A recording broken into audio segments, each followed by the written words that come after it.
Scattered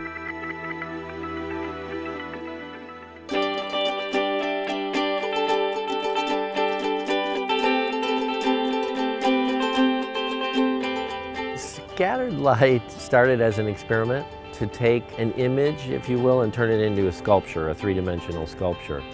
So this looks like a three-dimensional image behind me, but it's actually a two-dimensional image that's stretched into 3 dimensions.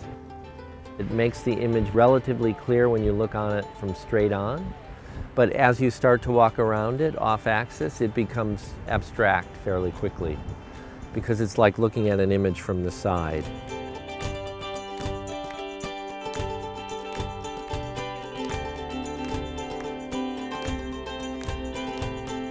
This work's been in 2 other places. It started in Madison Square Park in New York, and then we moved it to St. Paul, Minnesota, and we installed it right next to the Mississippi River. I kind of saw it as an homage to the light bulb in a way. They're actually light bulbs that have been modified. They've all been sawed open, and the filament has been replaced by an LED so that the power consumption would be very low. There was something about light bulbs disappearing, and when lights are made out of other materials like LEDs or fluorescent, these shapes are not efficient for those kinds of lights, so light bulb shapes are going to change. I've been working with low resolution, a few number of pixels for a long time, and I've been working flat for a real long time. My background is photography and filmmaking, and I wanted to somehow get out of working with flat things, and so this was a way of kind of exploding into 3 dimensions.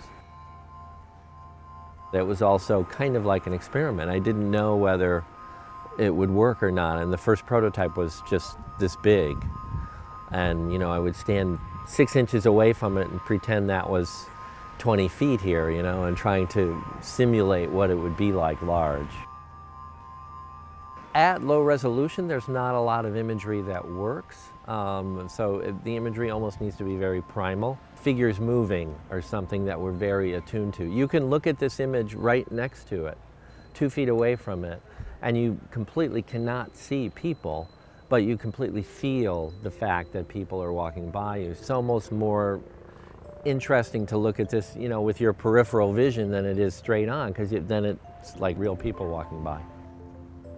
Photographed these people in Grand Central Station in New York. I have done a number of works there. I like shooting there because the figures in the space, the people in the space are walking kind of in all different angles and running into each other. So it's very chaotic. I get all different kinds of responses, like, what the hell is that? To, wow, this is mesmerizing kind of thing. So I kind of like the fact that it exists right on the edge of perceptibility.